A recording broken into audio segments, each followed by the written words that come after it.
Hello, everybody. Welcome to this week's episode of Vampire the Masquerade Beyond Armageddon. Before we begin, I'd like to make a few announcements. First, please consider checking out the new upcoming V5 books about the Schism. It delves into the history and lore of the sect. It adds multiple role-playing options for fans of the game, including new playable clans, elder level powers, and much more. You can find the link just below the video. Second, I'd like to thank RS Experiments, aka Mark, one of our players and our local musical talent, for graciously providing the custom tracks you'll be listening to during the game. If you'd like to listen to some more of his stuff, there is a link below to his SoundCloud. Consider supporting him and, enjoy his stuff. And lastly, if you enjoy this session and you want to see more, consider following us both here on Twitch if you're watching live, or on YouTube if you're watching the recording. We stream on Twitch every Sunday at 7 p.m. CET, and we usually interact with the chat to some extent. And you can also find us on YouTube at Erise Games, where we read and respond to most comments whenever we can. Remember to like and subscribe, and we always like to hear your suggestions. If you have any, mention them in the chat or comments, depending on which platform you're enjoying this stream on. And without further ado, let's delve into the world of darkness in tonight's episode of Vampire the Masquerade Beyond Armageddon. Enjoy.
As the sun sets and night overtakes LA, Jack finds himself awakening in his haven. As he looks around, he finds that the packmates he shares the room with have already awakened and gotten to work. Throughout the week, the fire ritual Jack endured has had some psychological effects. Jack has experienced a desire to not only confront fire, but to use it to purge enemies that he wishes to remove from this world. As Jack rises, he receives a text. As his phone buzzes, you check.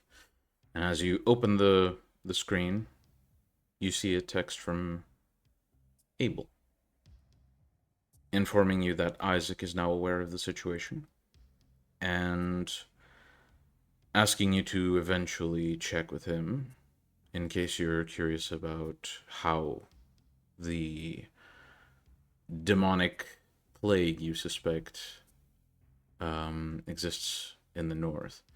How to handle it, how to approach the situation. I needed to check with Isaac anyway, so I answered Abel on my way. Get to my car and drive there. Mm-hmm. The drive is not very long. East LA is at this time does not have a lot of activity in its roads, though it has a surprising amount of people walking in the sidewalks. Um, you definitely see how Victoria's influence in the area has made it much easier for creatures like yourself to find sustenance whenever needed. Um, Likewise, as you drive around, you notice that even though East LA itself seems peaceful to some extent,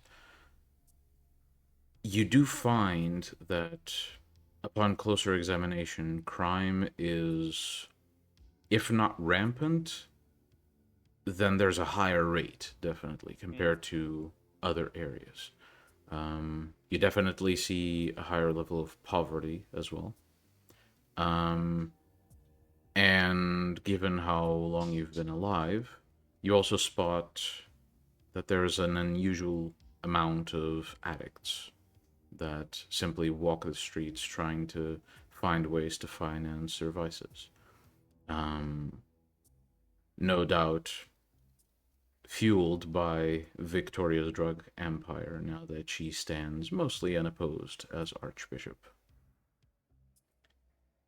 As you pass through the various streets and you approach Isaac's church, you notice that the amount of addicts increases dramatically, as if they seem to almost flock to religion as a way to cope with the miseries of withdrawal and the financial burden of the drugs they are shackled to. Um, as you approach the church, exiting your car, you do hear from inside muffled chanting and singing, which indicates that the service that Isaac runs every night is still ongoing. I'll kind of sneakily get inside, not to interrupt. Mm-hmm. Do you use the main door? If there is a way not to, I'd probably use the side door. You are aware there's a side door that goes directly into Isaac's chambers. Um, Accessing it, you need to jump a fence, but you can access it if you wish. I'll jump the fence. Okay. Jumping the fence, you try the door to Isaac's chambers, and while it seems to be, um, unlocked, as you try to open it, there's something that immediately pushes on the door and closes it. And then as you push the door open again, it allows you to fully open it. And as you do, um, the room seems empty. There's nothing blocking the door. The resistance that you felt is odd. You wouldn't expect it. Did it feel like something was pushing against the door from the other side, or me somewhat weirdly pushing the door, Hmm. knowing what runs amok in my head? Let's test that with a roll, shall we? Um, let's see if you can succeed on wits occult.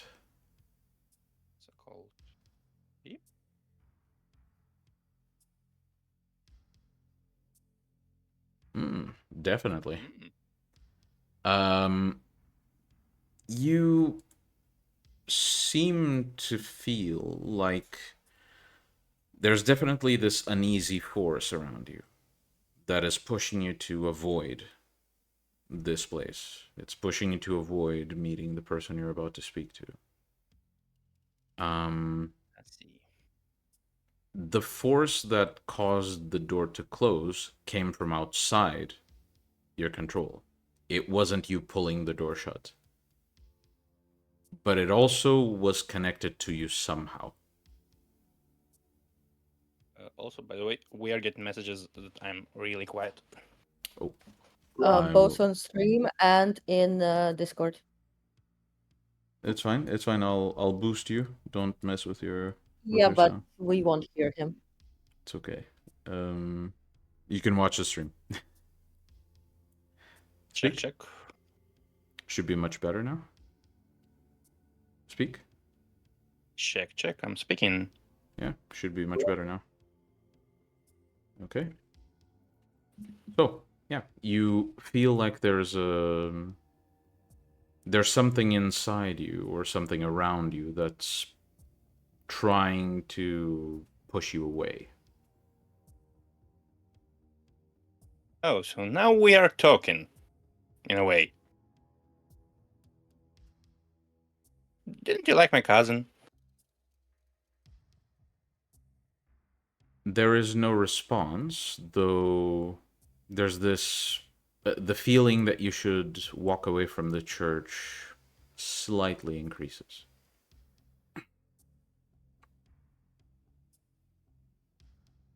You can't fucking control me.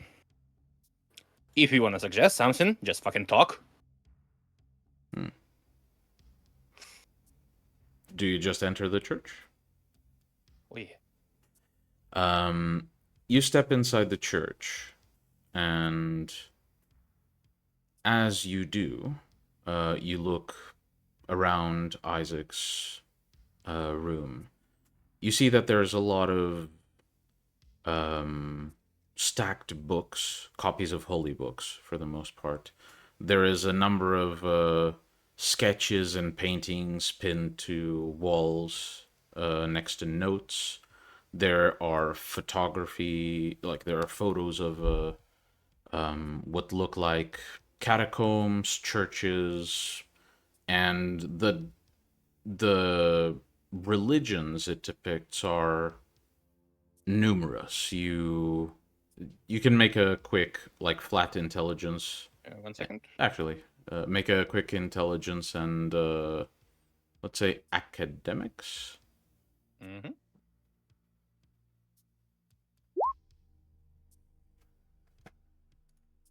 Oh, yeah. Yep. As you look around, you see that there's some some photos of Buddhist temples, some sketches that clearly associate themselves to different denominations of Christianity. Some that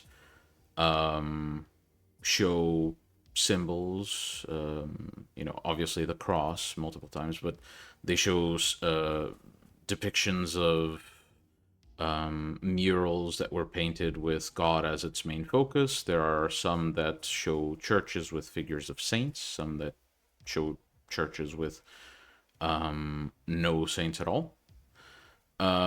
You see a couple that, while you are not incredibly well versed in it, you recognize as depictions of Muslim holy sites. And you see some that oddly don't really fit in any religion you're aware of. You, specifically among these, you see there is a number of pictures of groups of people near a run-down church. And looking over them, while the church itself looks somewhat like Isaac's church, with the paintings running all over the walls, the glass, like the panes of glass being depictions of stories that hint at inspiration from the Bible, but often depict it in a different light. While this church has the same vibes, it looks run down to hell. And one of the pictures shows that there is essentially a police yellow tape in front of the door, as if it was a crime scene. Interesting. And these photos, for context, they're on top of a table, which it has a bunch of books surrounding it, and these are on top of a table, sort of piled on top of each other. There seems to be like something that's holding them up a little, as if there's an object under it. Can I kind of recognize maybe like 60s, 70s, the era of the photos and location is like USA, Europe, UK? I'd say you'd need to make a wits. Investigation wouldn't be appropriate here, would it? Investigation or history? Let's say if you're trying to, what are you using to try to decipher this? Is it just the architecture, the quality of the photo? What are you looking for? Quality of the photos, the fact that police uniform has been sort of like divided by eras. Okay, and in that case, we can go for history. So, wits and history, please. If it was a fucking actual knowledge, it's more in V20 it's academics or occult. Yeah, but in this case, it's specific. Academics? Yeah, academics. Higher difficulty? Academics. You don't have a specialty in history. No. Yeah, so the difficulty is quite old. high. Let's just say that. I'm just old. Is that your role? Yep. Okay, cool. If it's a yeah. That's one success. So you look through the photos and you place this at around maybe 20 years ago. Definitely in America. You can tell that the cops that show like the uniform is very like it's the standard American cop uniform that you'd expect for that time. It hasn't changed much over the years. And for the location, you can't like specifically where in America this is. You can't really tell. Yeah. I was just like America, USA, Europe, UK. Yeah, and as you pick the pictures up to examine them, you feel that your finger brushes up against something metallic that's sort of under all of the pictures.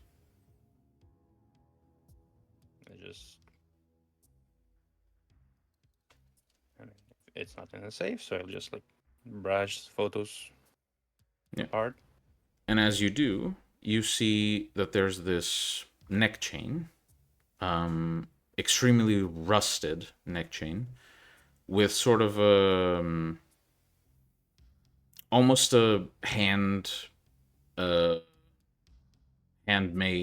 wire pendant, and the symbol of it seems to be close to a cartoonish depiction of a sun.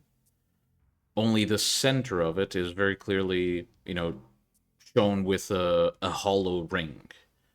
Sort of gives you the vibes of an eclipse, maybe. And as you look on it, maybe like sort of brush one of the wires of the neck chain, like you brush it aside to get a look at the full symbol. As you look upon it, there's something in you that immediately wants you to run away. It recoils from this. I see. Well, Shouldn't have fucking tried to get inside me. I'll go to the door to the main part of the church and just look if Isaac is still preaching or Mm-hmm. he's more free now. As you approach the main door and you slowly, pry it open, you see that the service is still going on. One of the people in the service, someone you recognize clearly as Chuck, though he is like covered up head to toe as Nosferatu tend to do, he spots you and then seems to look to Isaac while the service is going on. He doesn't do anything that seems very out of character for someone who's, in sort of a religious fervor. Mm. But Isaac, as he looks to the man, Isaac at this point, by the way, he's removed his shirt. He's displaying all of these tattoos all over his body that sort of depict several different events that he seems to believe in.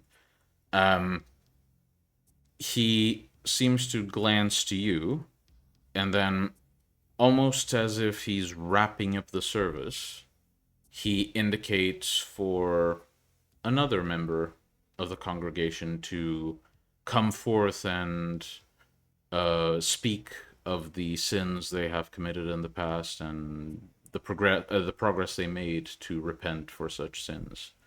And he sort of does this, and it's almost like clockwork. It's like the crowd is used to this type of exercise. It gives you sort of vibes of a support group that's very wacky in terms of religion. Like it has its own cult behavior going on. And as Isaac does this, the man comes up. Isaac helps him up to the podium, takes his jacket, and seems to walk forward through the crowd and exits out the main door. And as he walks forward, he extends his arms, and everyone basically reaches out to at least brush up against his hands.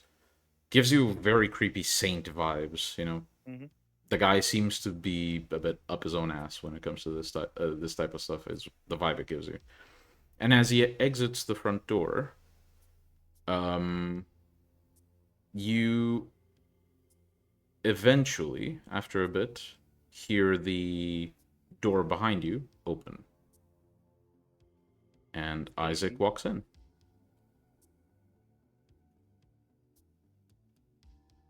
I see you have full house and even more waiting for you outside. One uses the powers we've been cursed with for good whenever possible. A presence does give people hope if you know how to employ it. Tool of mass manipulation, but you do you. The goals of the selfish often are like this, but I see something better in you, Jack. Potential. Good to hear. Now, I Yeah. believe you came here for a reason. And as he says this, he sort of like puts his jacket on. Yeah, you told me that you might have potential help for my situation. We wanted to go here with Abel, but he's not able tonight. He's currently dealing with the issue in the north. I've Mm-hmm. sent him a number of things he should look out for if we want to find the origin of what's happening. For some context, I have never seen something that affects people to this degree. It's bad. Oh yeah. Whoever's doing this, they may not even be of our kind, but they certainly pull influence from beyond. Mages? I'm not familiar with mages. I know very little of the supernatural, unfortunately. I know that they exist. Well, whatever it is, we should When it all keep an eye started? out. Pardon? When did the problem in Norse materialize itself, for lack of a better word? It's hard to say. The skills I've been cursed with, they allow me some amount of awareness. Just give or take. I'm curious if it's coincides with arrival of one rather curious motherfucker. Well, I've only managed to detect it about 2 months ago, and only very slightly. Now it's gotten much bigger. But it could have been going on for decades before. There is no way to know specifically when it began. This awareness I have, this sixth sense, I imagine it's similar to what you feel with shadows. I feel it too. It's a kinship. A darker one, though.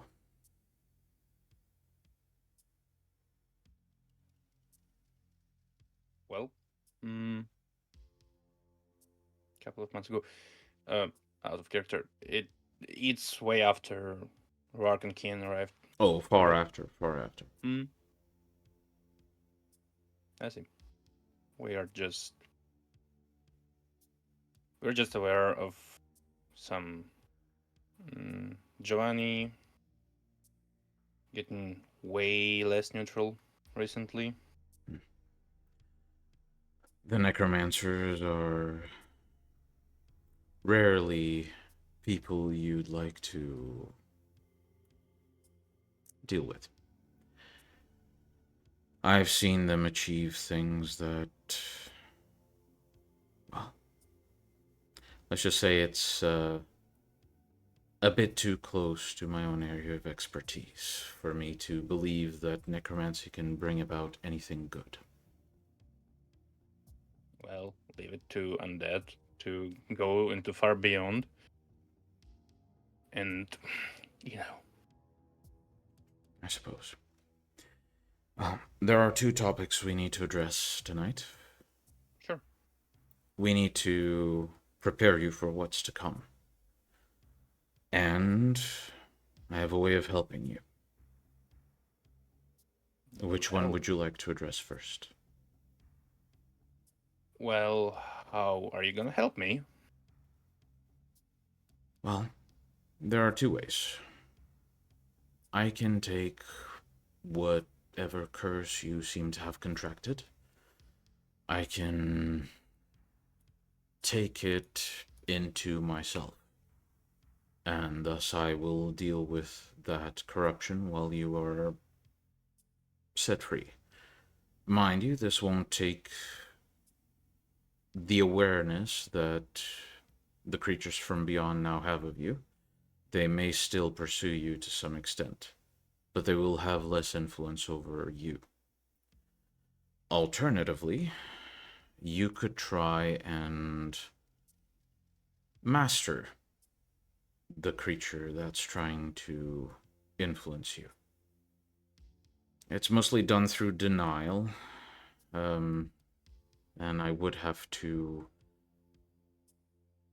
Well, I'd have to share something with you that would essentially... We can say it would open the floodgates. So you'd have to be mentally prepared to deny this creature for... as far as I can tell, an eternity. It's fucking obvious that we are from the same clan. Huh. Okay, I'll ponder this question for a second. And as for preparation? Well, To some extent, the decision you make on the former issue will affect this one. Abel has a way of fighting it directly. The influence, I mean. He can push it back to some extent. That said, it involves a decent amount of exposure to something he'd rather not be exposed to. Alternatively, if you choose not to share that power, you can look at where this corruption can come from by using a simple metric that I managed to devise. It seems that the corruption has something to do with the businesses present in the area. Businesses, people frequent them, they spend time there, especially, from what I've gathered, tattoo parlors, clubs, areas where people spend a prolonged period of time in that building. That means that whatever is affecting those businesses, well, it has to have either some monetary power behind it to affect these businesses, or it must be selecting the people it's affecting specifically, so it only starts with people who own these businesses or frequent them. Oh, we talked to one of the owners. He just gets his ideas from his dreams. Abel did inform me about this. Dreams can sometimes be a sign of influence, or they can be an obfuscation of the reality.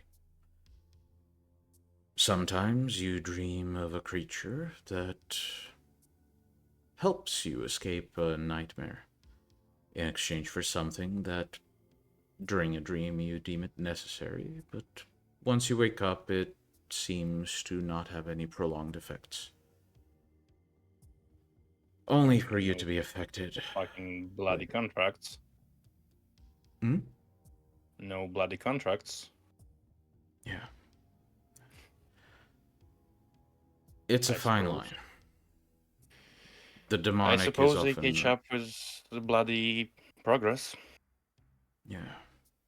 Well, the demonic is always skilled at tricking most people into deals they wish they hadn't made.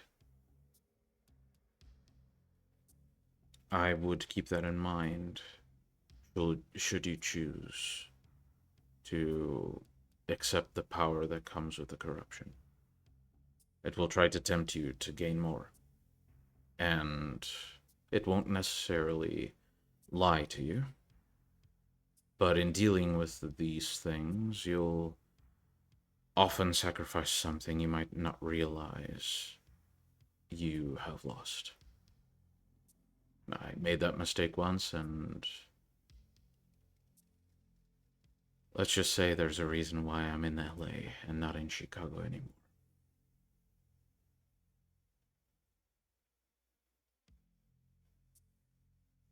I see. I mean, what are the other prices of the power?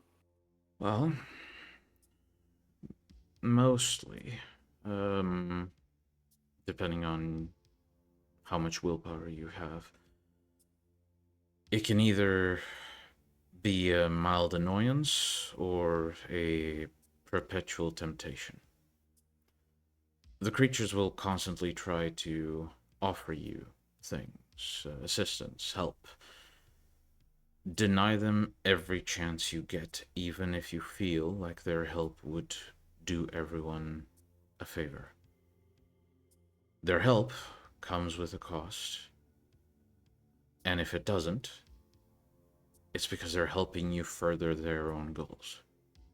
These creatures do not care for your well-being. They would gladly turn you into one of their servants if they could. We seem to be immune to their influence to some extent. But we are not immune from the consequences of doing their bidding.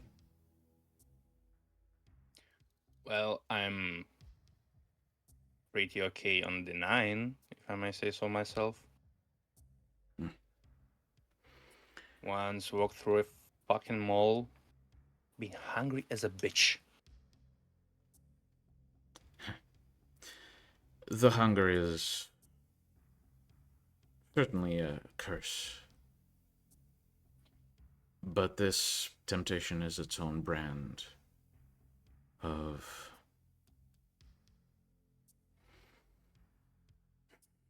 Well, let's just say it's not as easy to detect once it's there. It gives me slight Bali vibes. Not surprising. The Bali are often their worshippers. My sire's sire originally communed with demons in the presence of Bali. You mean to tell me that you are grandchild of the founder of your bloodline? No, just one of the many who followed in his footsteps. I see. I see.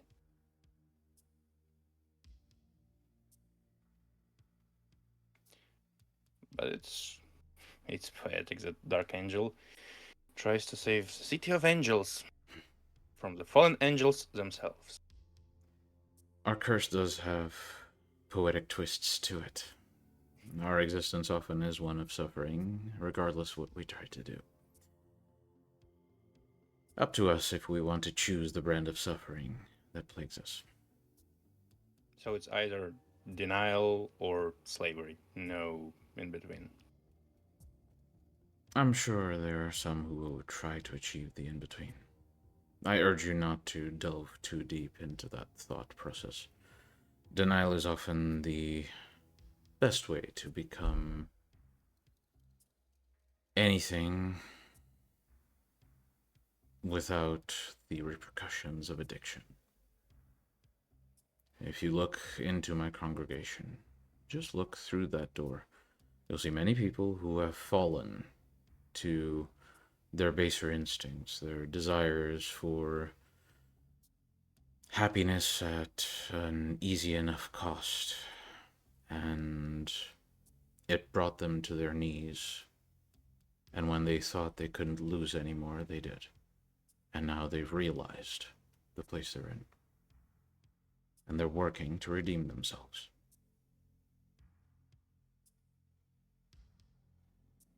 I suppose I could try and resist. Worst case, Abel is gonna be way more familiar with the shadows that he probably want to. Well, if you fail to resist, I suppose all we can promise you, Abel and I, is that we will make your death a quick one. Mm, I would want either of you to keep the secrets of the blood. You see. Esteemed bloodline, after all. So this is your choice. You want I should to try. attempt to deny this creature and open yourself to the possibility of corruption. I mean, I am not the saintest of souls, by all metrics. Hmm. But I suppose it also could help me achieving my goals as well. Very well. By the way, what's that necklace? My tenant was very, very fucking hesitant for me to touch it. It's a... You can call it one of my methods to stave off the influence. I had it back when I was part of the tower. I had a friend within the Tremere clan. He's no longer living, but before he died, he did me a favor. He warded an item for me. This necklace. And his specific methods ended up with the brand. Well, instead of being branded to everything excluding the blood it was used toward it, it was worded exclusively towards that blood. If I put that on, it scorches my skin, and I would very much like to keep it that way. I see.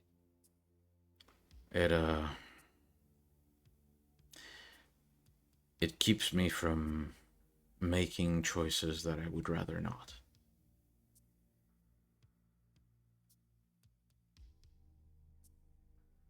So, no, just a reminder that a tempest comes with a price. I see.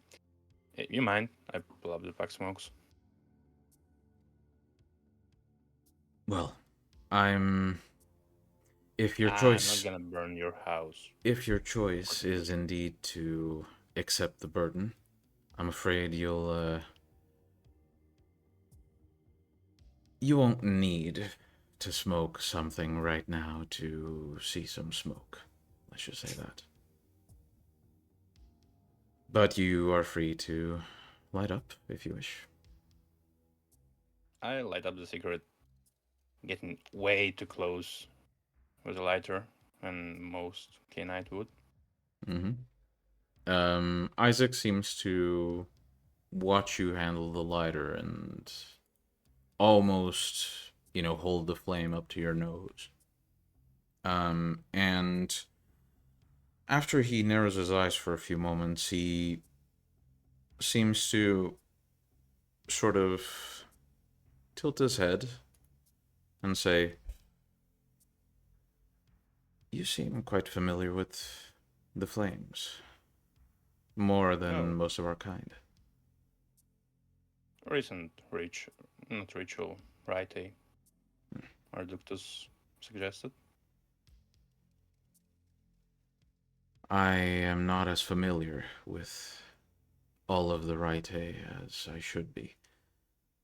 But if it helps you, it should be something you should focus on. Have you ever tried jumping through fire?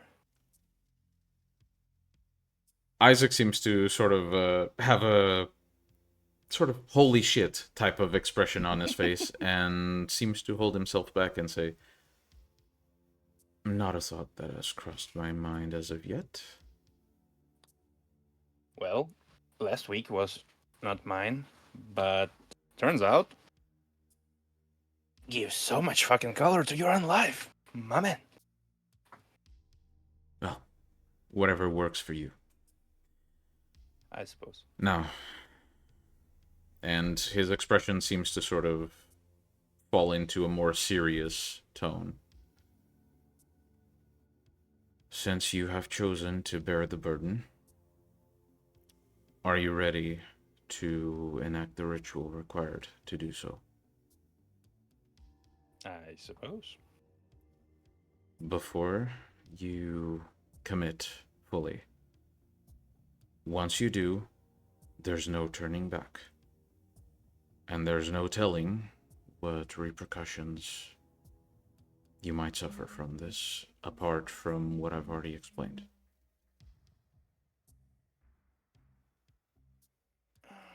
I've been walking the night for better part of 70 years. To think of it, I might be hitting my 80s now as a Cainite. I guess I should try to manage. Don't wanna disappoint my sire, or gods forbid my grandsire. I see. Well, let's do this then. a small gift before you decide to take the plunge. I have worked on this as a favor for your assistance with what's happening in the north. And Isaac seems to sort of brush a few items aside. He takes a few pages that seem to be strewn about next to a book where they were clearly ripped off the book, and there's a bunch of notes on them.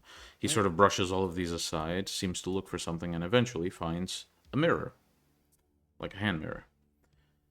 And he sort of gestures to a small, stool that he has on the corner, and asks you to pull that closer as he moves a chair and props it in the center of the room. I move the stool. Yeah. And afterwards, he asks you to sit on the chair, and he takes a seat on the stool. Mm-hmm. He holds the mirror towards you, and as expected, you see the back of the chair, no person sitting on it. And Isaac says, I thought this might... It may help you in the future to avoid letting yourself fall into the pit of despair that our kind seems to battle against. I hope this helps. Now, look into the mirror and empty your mind. And he seems to sort of focus, and you feel this sort of almost a pressure in the back of your mind. Do you resist? No, that's gonna be easier this way. Okay. And as you look into the mirror and focus, the back of the chair starts sort of fading, and you see a man sitting on that chair. He seems tired, a bit pale, and it takes you like almost a full 5 seconds to realize you're, for the first time in over 70 years, looking at your own reflection. And Isaac seems to be really, really straining as he seems to focus and holding the mirror towards you. And eventually he does seem to move the mirror forward, as if he's handing it to you. But his expression seems entirely focused on this.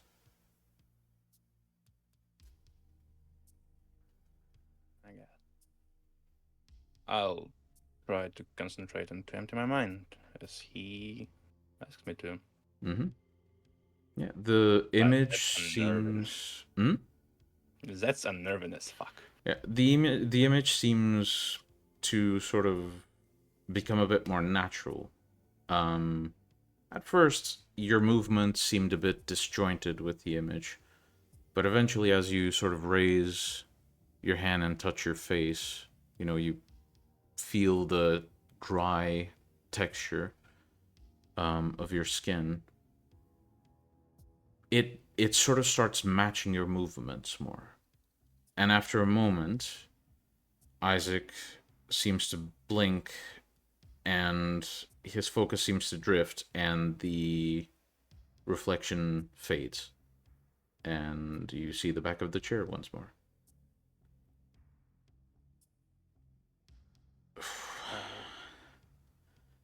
Try to look further in the mirror, despite my... It is a normal mirror, and it reacts to you as expected, given your curse. And Isaac seems to sort of shake his head and say, I'm still not used to using that. Forgive the trickery. I hope you remember who you are. And I hope this was a good reminder that even if your own face is hard to see sometimes, It is still you. Don't let that go. I will try. And after a moment, he seems to take the mirror as if he's going to put it away. And then after thinking for a moment, he just hands you the mirror. I hesitantly take it. It won't repeat the same trick, not unless I'm projecting my sight into your mind. But hopefully it's a reminder not to let yourself go. Now, follow me, brother. It's time for you to open the floodgates. And he seems to exit through the back door into this area that's sort of fenced around with bushes covering most of it. You had to hop over this fence and, over a bunch of bushes to even get into here. And as he walks around, you see that the small garden area, it has a few plants that seem to be maintained. It has a sort of makeshift sewer entrance that's, currently closed.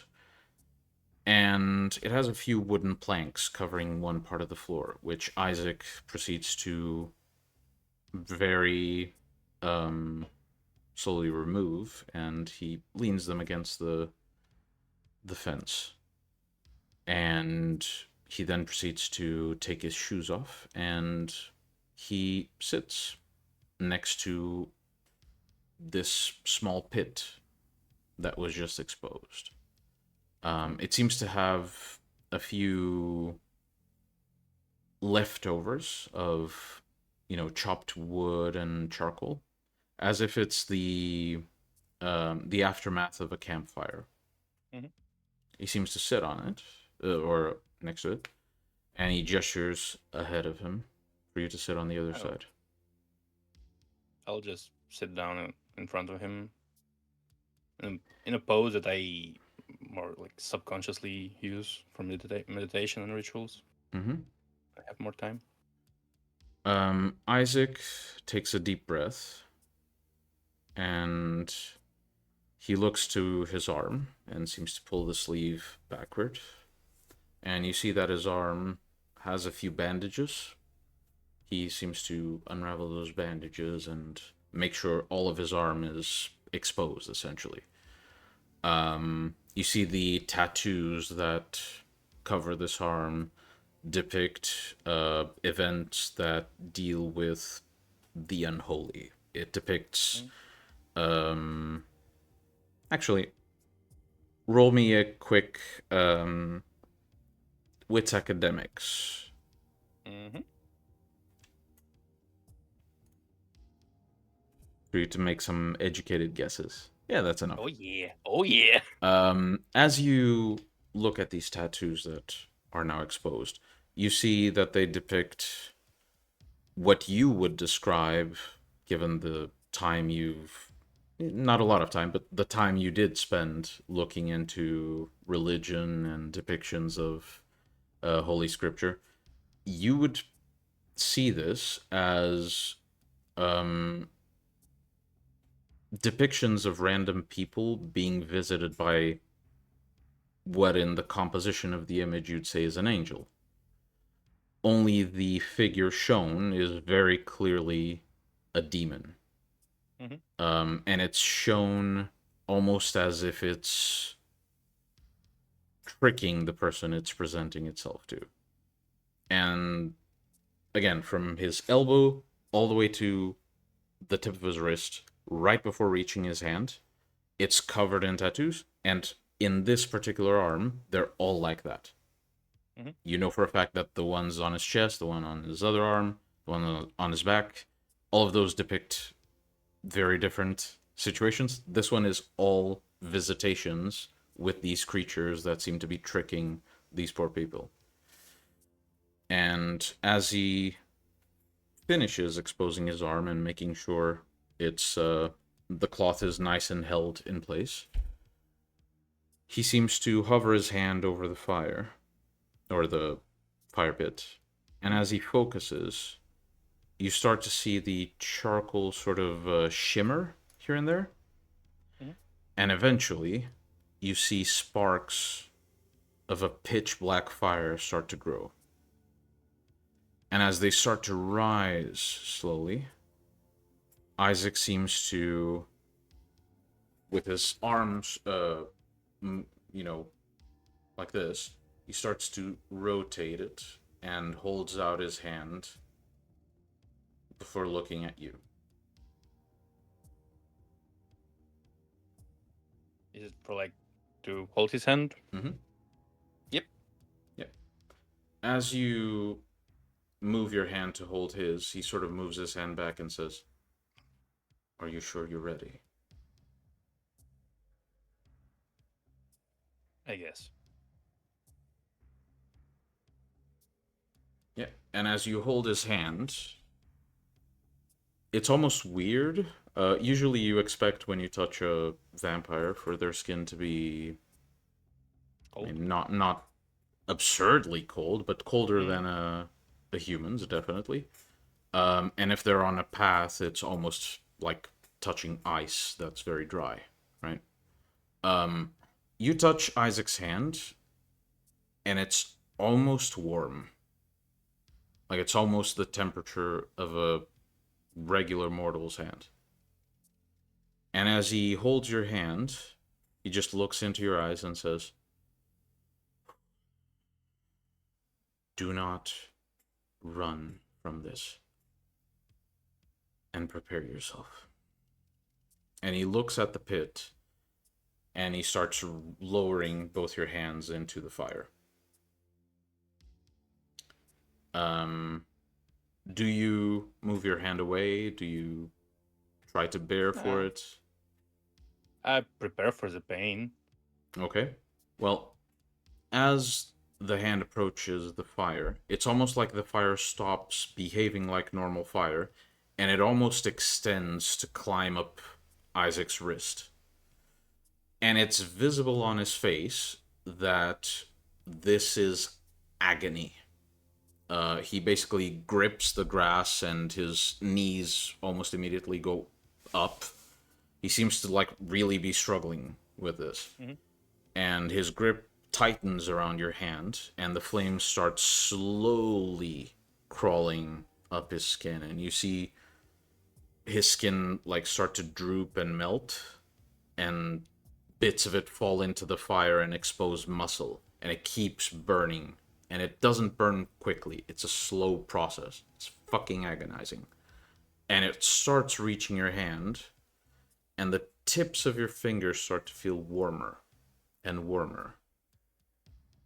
And eventually, you see the fire almost latch onto your fingers. And I need you to roll me two things.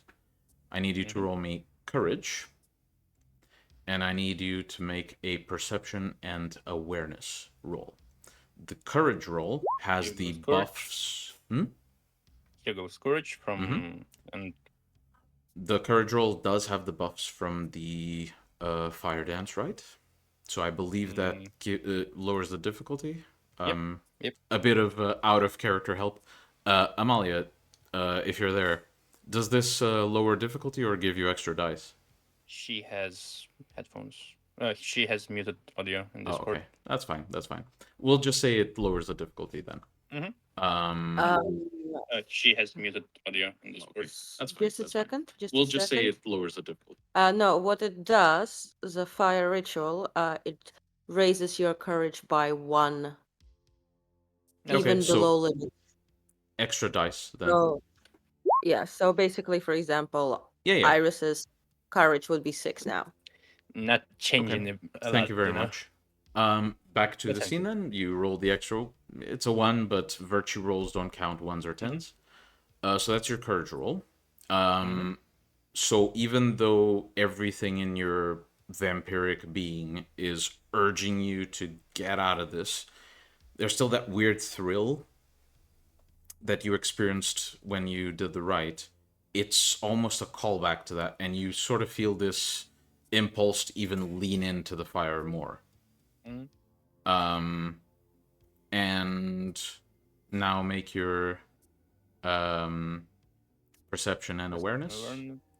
Careful applies. Careful does apply. Yep. Let's see. Some bitch. That is... yeah. 1-9. Okay.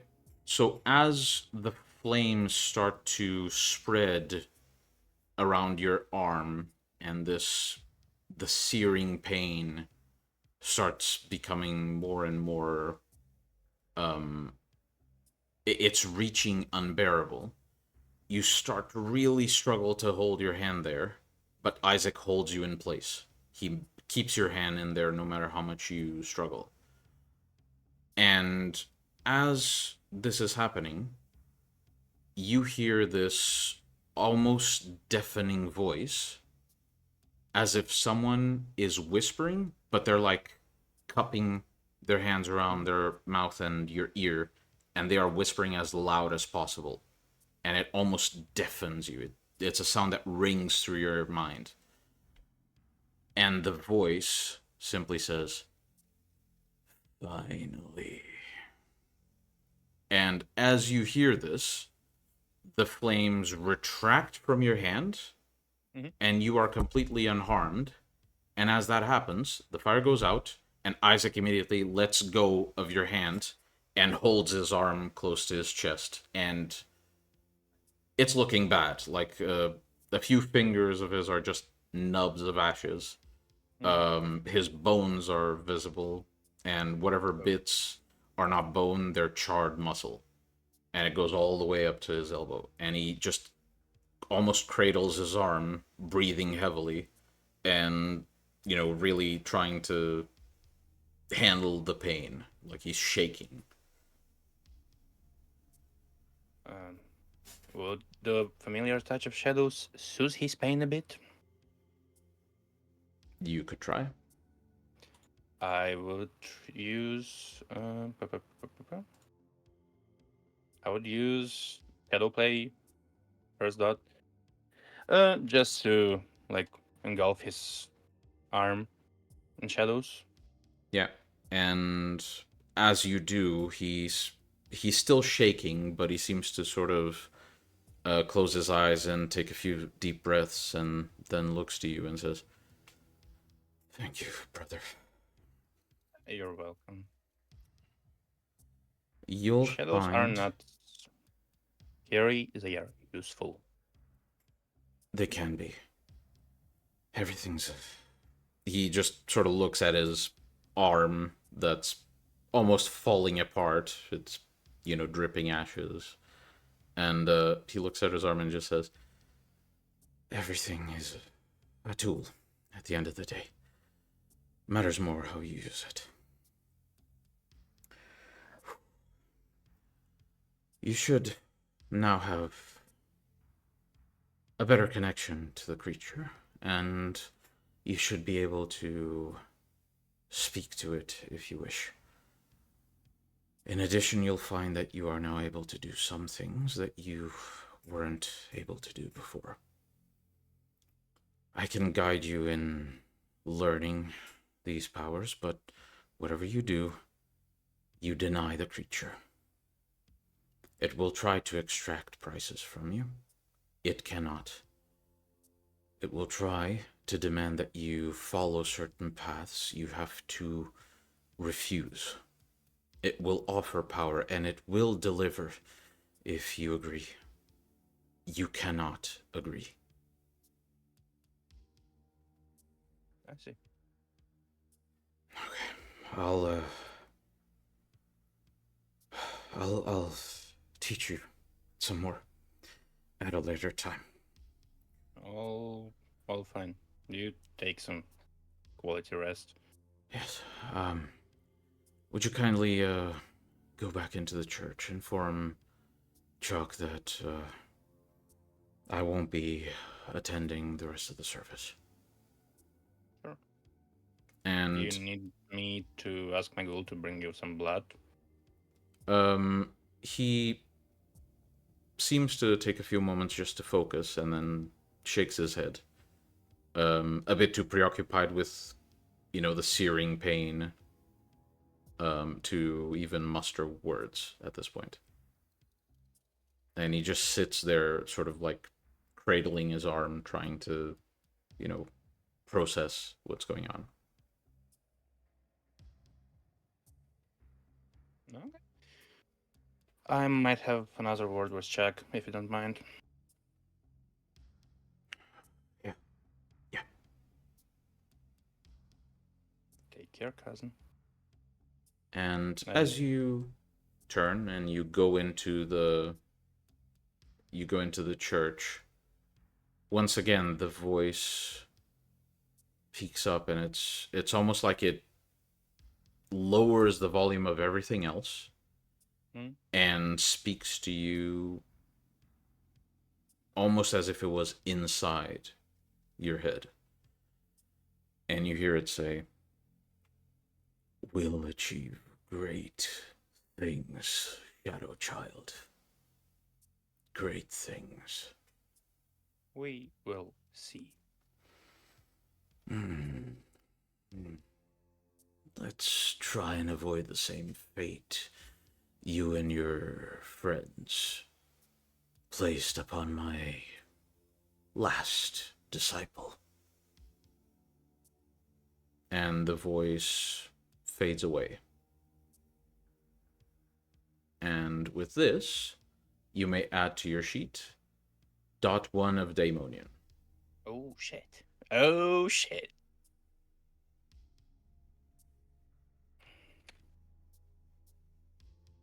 For all you at home, the shit just got real for Jack. Yeah. And you walk into the church proper, where the congregation is. The man that was speaking seems to have sat down, and you see a lot of the people sitting down, sort of face covered in tears. They seem to be going through something very emotional. And the voice that's speaking is a familiar one. You look to the podium, while keeping to the side and trying not to interrupt. You look to the podium and see Leo is sort of just pouring his heart out, and he's speaking about how he's had to endure horrors at the hands of someone who should, by all accounts, not get away with the things they do, and yet he has to continue serving because it's either that or he will die. And he continues saying that this monster that he had to endure suffering from now corrupts his friends, even his closest friend.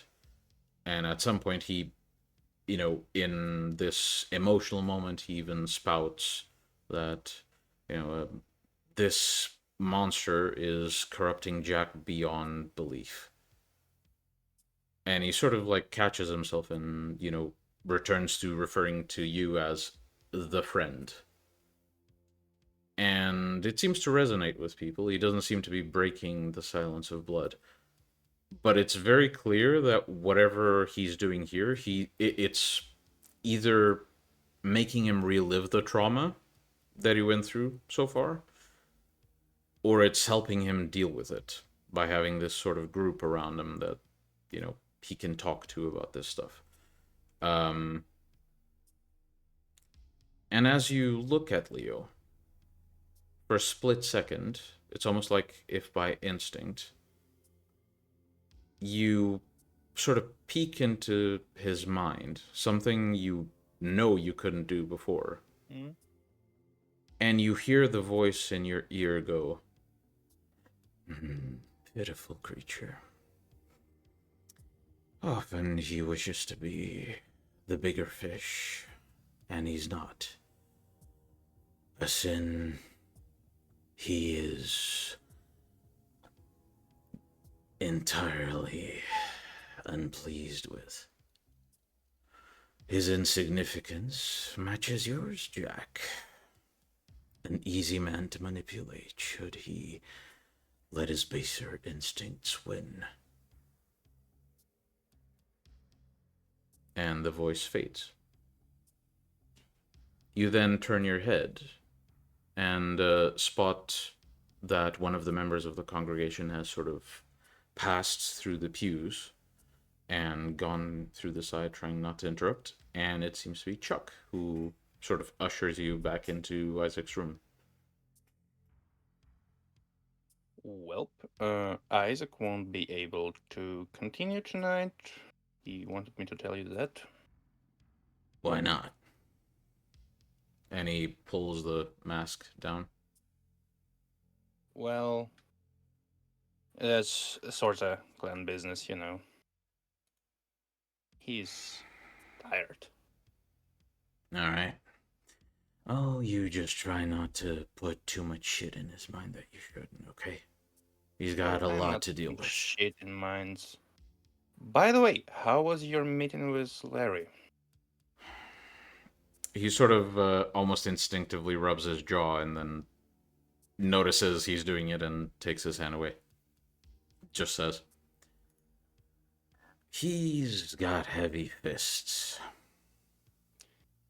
And you almost got him exploded. Wasn't the intention. Didn't even know he was part of the sect at the time. I admit Not fault. better.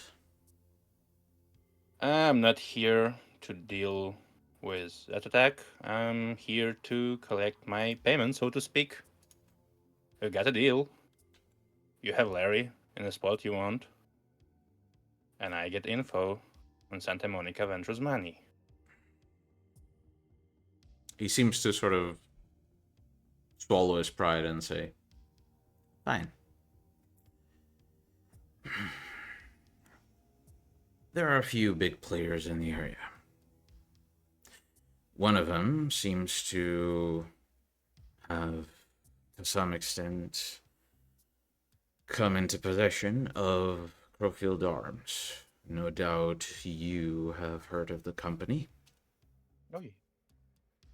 Fun guys. I don't know if the owner was Gould. I don't know if the owner was already Gould. I don't know if it's just a whole venture type of manipulation. The point is, whatever money that is making, it's fueling a venture. Hard for me to tell which one. I do know that, as weird as it sounds, he might be Sabbat, given that a lot of those weapons do end up on Anarch hands. Some of them end up on Sabbat hands. Particularly, they end up on a nomad tribe in the Mojave Desert. Bikers, mostly. From what I can tell, the Ventru is not among them, but has associations with them.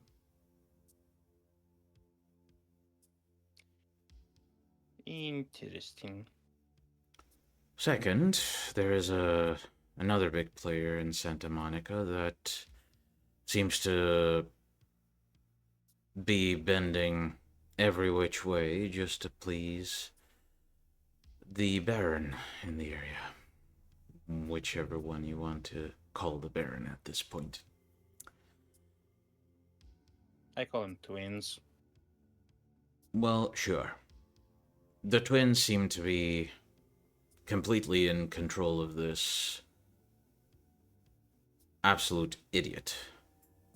But for all his faults, he's good with business, he moves a lot of money, and he owns a lot of areas that the Anarchs use as safe houses, hangout spots, feeding grounds. Essentially, most of Santa Monica businesses, in one way or the other, funnel their money this way and provide their territory to an Anarch. And his name? Have yet to manage to get a real name. I got a pseudonym. Sentinel. Go on. They can't fucking be normal, can they? Well, hard to tell. They're good with business. You gotta commend them for that. Anyway, Would it be anything other stuff? else? Anything else you want tonight? I suppose if my goal is done preaching his soul, I can tell him he can come here to chat if he wants. I The one that was preaching just when I got inside you, about his friend being corrupted. from what I've heard, let him spiel. I'm sure. Does Just he if not he know wants to you're talk, around? he can talk with me. Not my job to deliver that message. I'm sure you can. I mean, it's your goal. Anyway, I need to get. And he at some point stops, and he seems to sniff the air. Do you smoke in here? One cigarette. Buzzers? His eye seems to sort of dart around, and then he looks to your arm. You notice that your sleeve is still up. Mm. And as soon as he sees your sleeve up, his eyes widen, and he says, "Shit, not again. Get out of here." And he reaches behind one of the tables, again, covered in books. Mm. And he rummages through a few of the doors, eventually opens what sounds like a freezer, and seems to take 3 blood bags, and sprints to the back door, and, bursts through, and shuts the door behind him.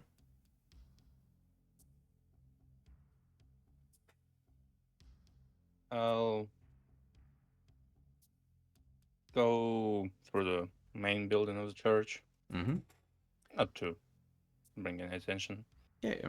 And as you walk through the main door, it seems to close behind you, and you sort of feel relief to be out of the church.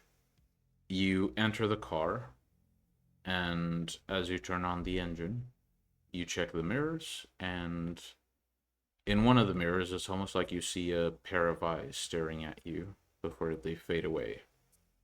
And while at this point it doesn't even startle you, it's a presence around you that you just noticed has never gone away since you spoke with Isaac. It continues to exist around you. And you begin to drive towards the haven. The time passes, and as in this night, Jack deals with his troubles, another member of the pack awakens on another night. Serena finds herself opening her eyes to an empty bed, the sheets emanating this faint smell of the dirt that rests underneath. And as she looks around, the familiar sound of struggling subject echoes through the room as she turns to see Cecil holding down someone, and as she sees him from behind, he seems to be trying to do something, and at some point he seems to make a pulling motion, and the legs go limp, though the hands continue to struggle for a few moments before they sort of go limp, and with a few shakes they just fall to the side.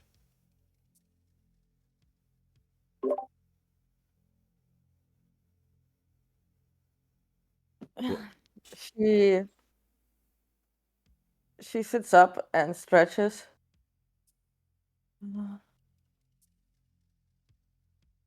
Working on something interesting? After a few focused moments of examination, Cecil responds without turning around. I'm getting myself... And then he looks up, thinks for a moment, and then turns back and says, in a somewhat sarcastic tone, extra parts. Ah, I see. What new extra parts are you getting this time? I'm trying to modify my most recent edition. And as he says that, you see that his back, these gripping appendages that go around his chest, they sort of twitch a bit and seem to move independently, almost as if they were spider legs attached to his back, only made of human flesh and looking like very long fingers. Weren't those the Giovanni ones? They were. I made some modifications. The design was inefficient. I will still struggle to perform their duty, but at least they are, while not entirely concealable, less obvious. I mean, yes, useful to have if one needs to move around.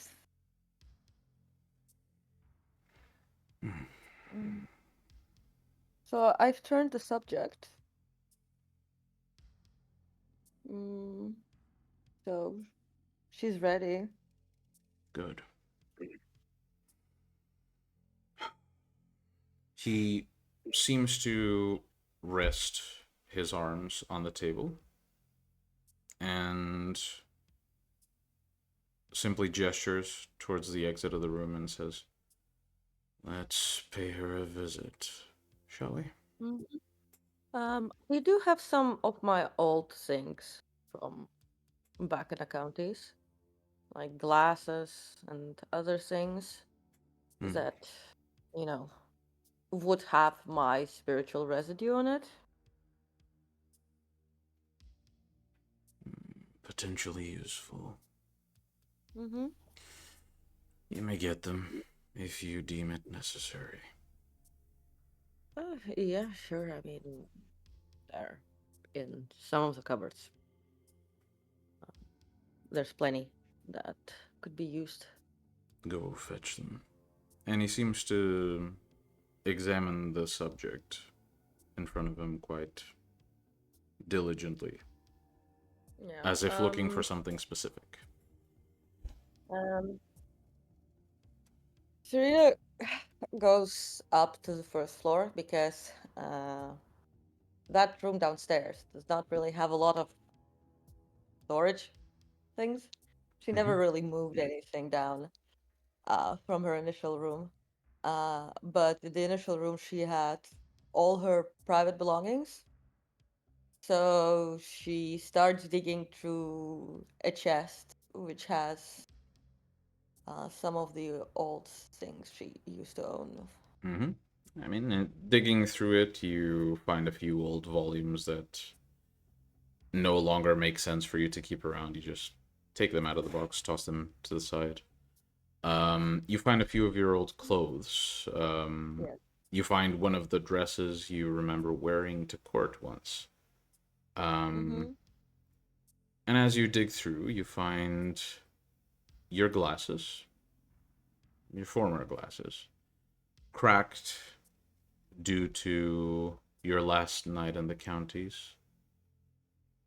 And as you remember it, it sort of brings you this odd feeling of, it's a mix of pride and panic, almost as if it's a traumatic memory that for some reason you have some prideful attachment to.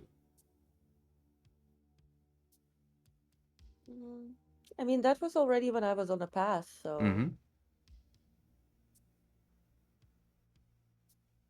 I'm more concerned about the panic.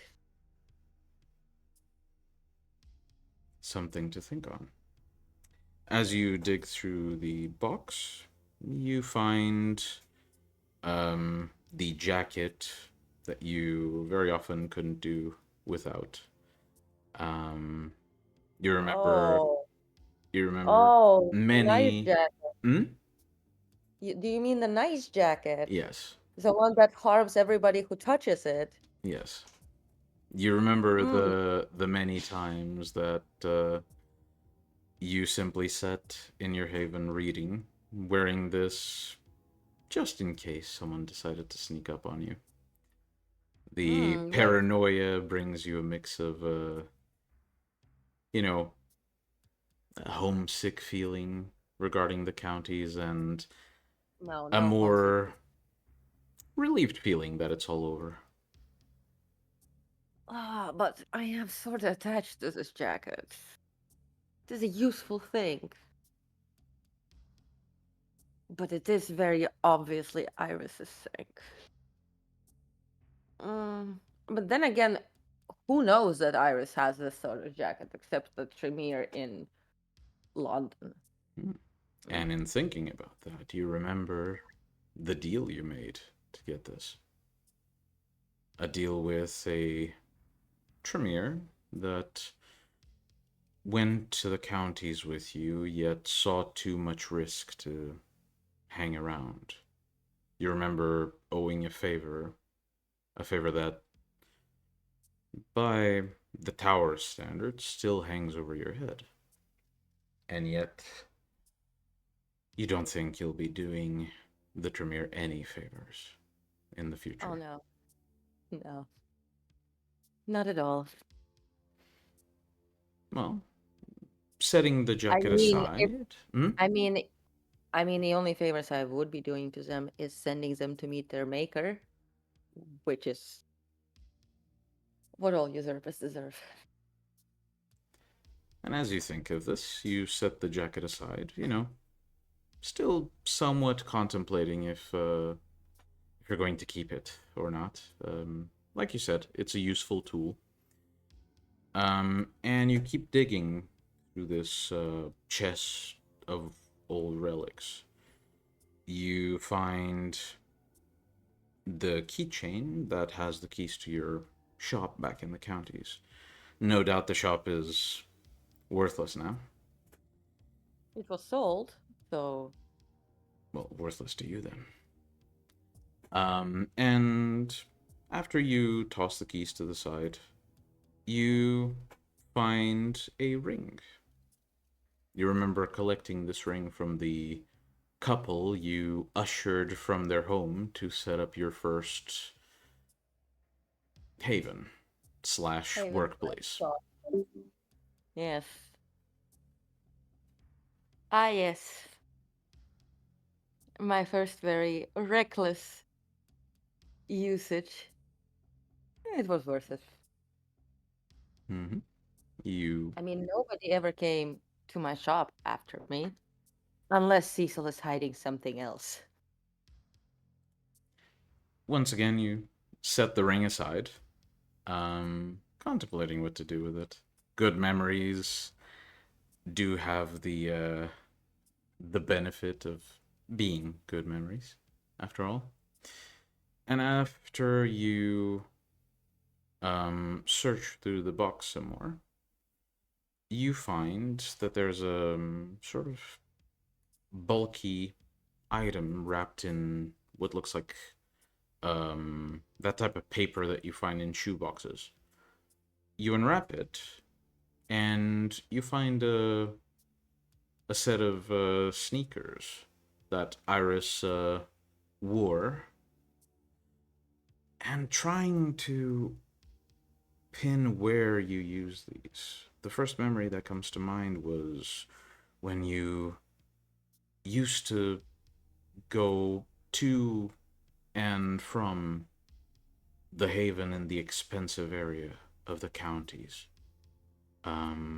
As you'd sneak through the streets trying to obfuscate every movement you made. Again, that paranoia of being found out while undercover. And it sort of Yeah, they gives can you a go. bit. Hmm? They can go into the pile that can be donated. I mean, not like I can wear them anymore.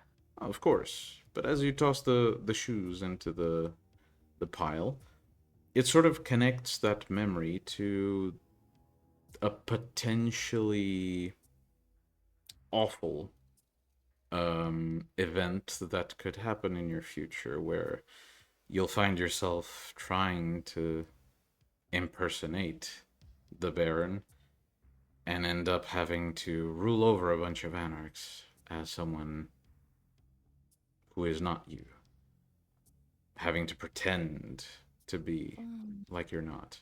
And just the thought of it sort of brings back memories. Well, probably best to just take it over and have Cecil be the Archbishop.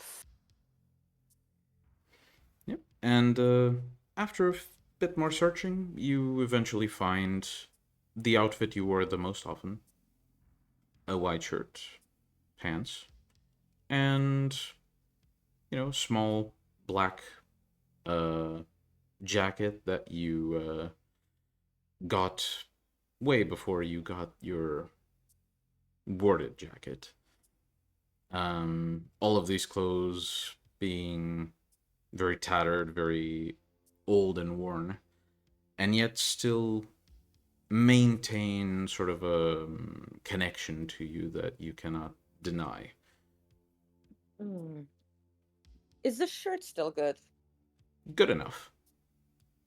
It's Yeah, seen this. some action, but it's good enough. Hmm.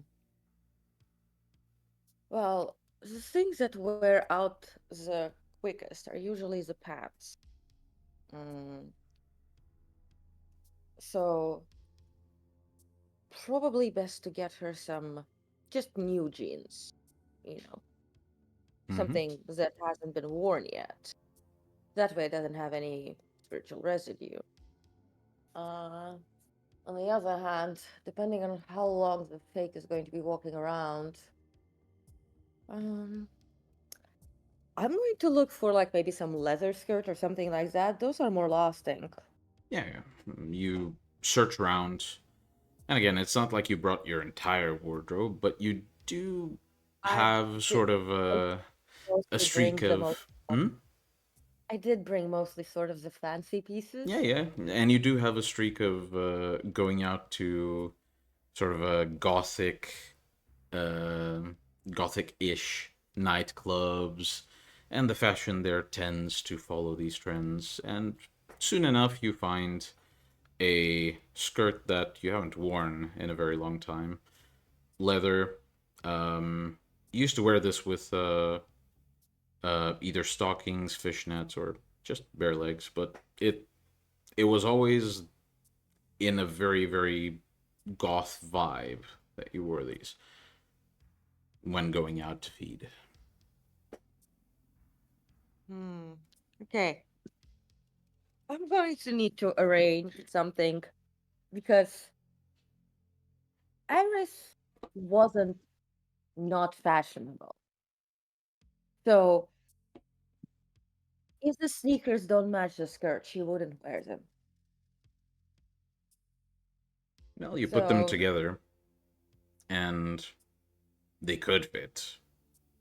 It certainly hmm, seemed like this person is planning to spend a lot of time outside and walking, which isn't quite the vibe you usually go for with a party girl aesthetic. But, you know, it could work.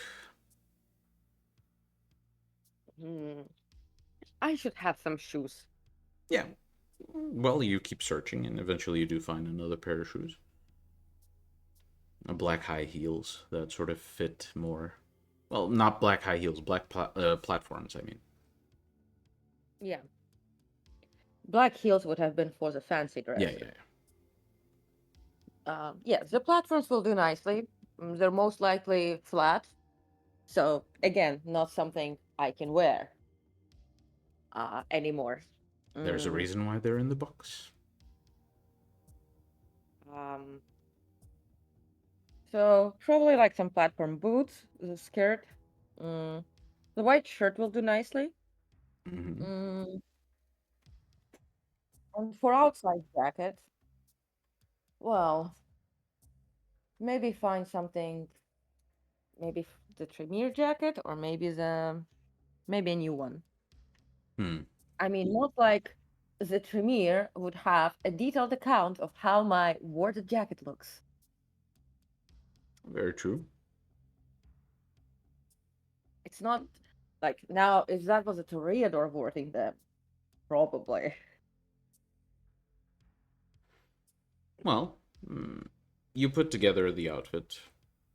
You find that this is something you would wear back in the day. Nowadays, your style has shifted slightly, given the restrictions you now have, Excessive amounts of blood and around that, me all the time. and that. Yeah, But mostly nowadays the it's the mostly like, modifications that sort of restrict what you can wear. I mean, the yeah, fact that your tail now has to be wrapped around your legs sort of stops you from wearing anything that's too tight, like any pants that are too tight. Your feet being as modified as they are, you're sort of restricted to high heels or any sort of raised heel type of shoe wear. Glasses, you tend to wear something that covers up the whole eye situation.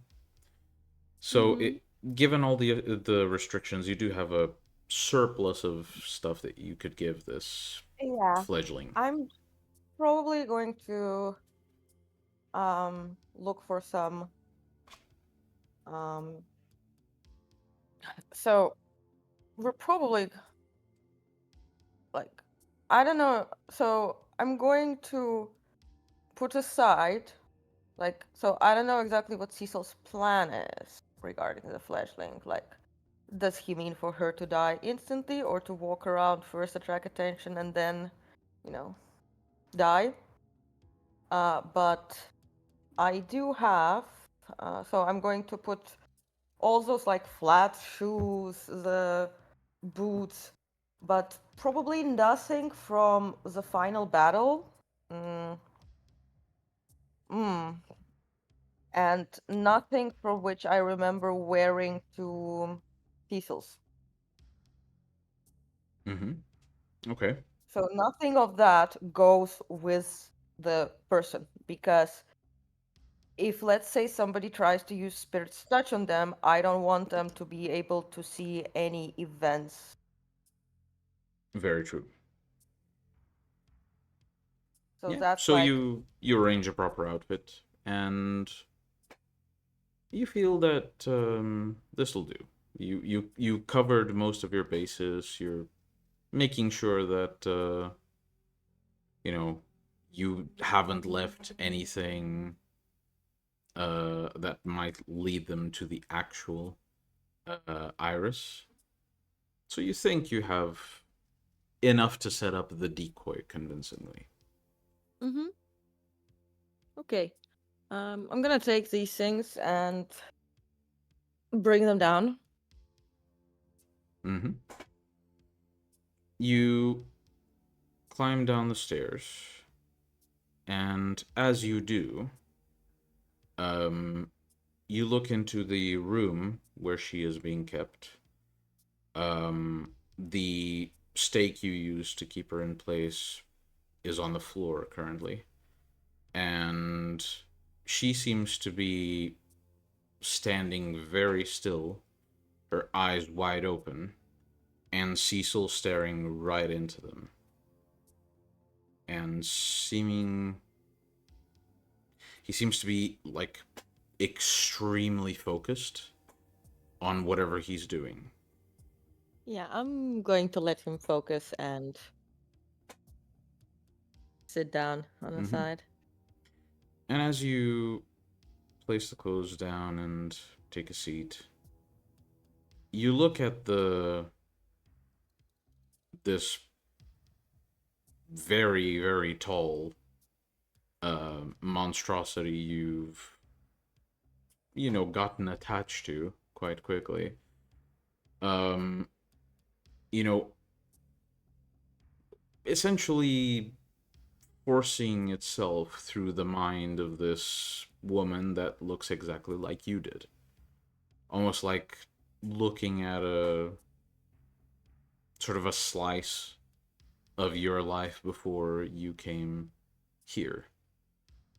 So that's how it looked to others. Well, as she sort of has this, you know, glassy stare at Cecil, her face is sort of contorted into one of sheer horror, which wasn't quite what you felt. But just looking at this, this general setup gives you sort I of guess more the. like, let Hmm? me correct myself. I guess this is what others expected me to look like when faced with Cecil. Yeah, closer to that. And as you look at it, it sort of gives you this weird, sort of creepy feeling that you know, before when you were first, you know, searching for a Reason and meaning. mentor and a reason to keep going.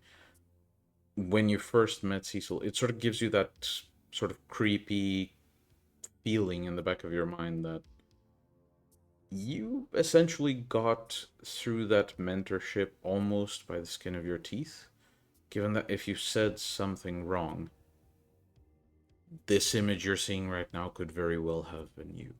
You know, a helpless victim in the hands of this creature you know is very capable of seriously inflicting some extreme amounts of pain and suffering. Yes, but I am not um incapable, and I am not a dunce. And that is how you justify it to yourself. You simply made the right calls because, I mean, how could you I not? am better. And yeah, as you see this woman essentially getting her mind rewritten from scratch, Cecil eventually sort of just seems to break his concentration. He blinks and almost jolts his head to the side. And as he does, the woman sort of looks around, lost, and Cecil, almost in a flash, seems to grab the stake that was on the floor, and into her chest it goes, and she falls to the ground limp. Cecil then spots you in the room and says, "I see you've gathered the items." Yeah, I didn't know what's like the plan. Are we like setting her loose and expecting her to die on the first night or something like that? Or is she going to be staying somewhere? Because if she's going to be staying somewhere, I do have some more personal belongings, which I didn't wear when you were around, so shouldn't have any of those memories attached. Well, the But way I yes, see it, we have a number of options.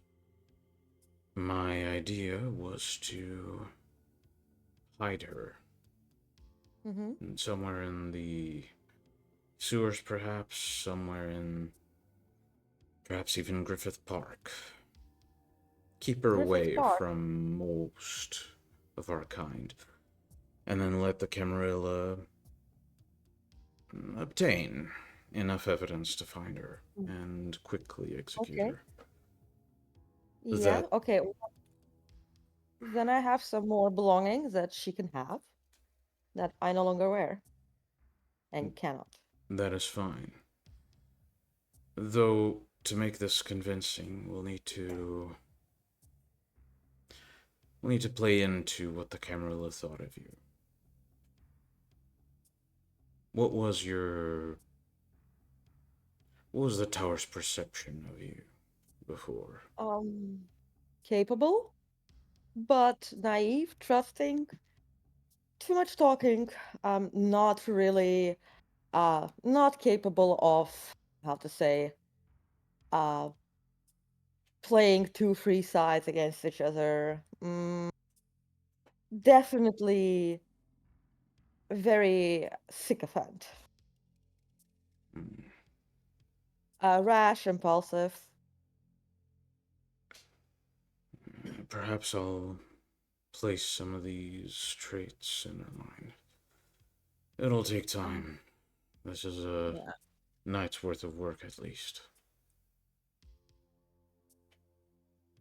Yeah, I can imagine that. You're not placing any of the memories that she had with, like, basically of my defection, right? Or Well, depends. Does the Camarilla know you defected? no. I would say the suspicion could be there, but do they know? I don't know.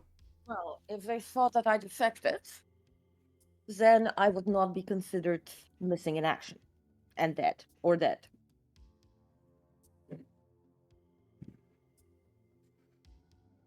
But if they knew that I defected with you, then it would be fair for them to assume that, given that I defected with Artemisa, that Iris Amling no longer looks the same.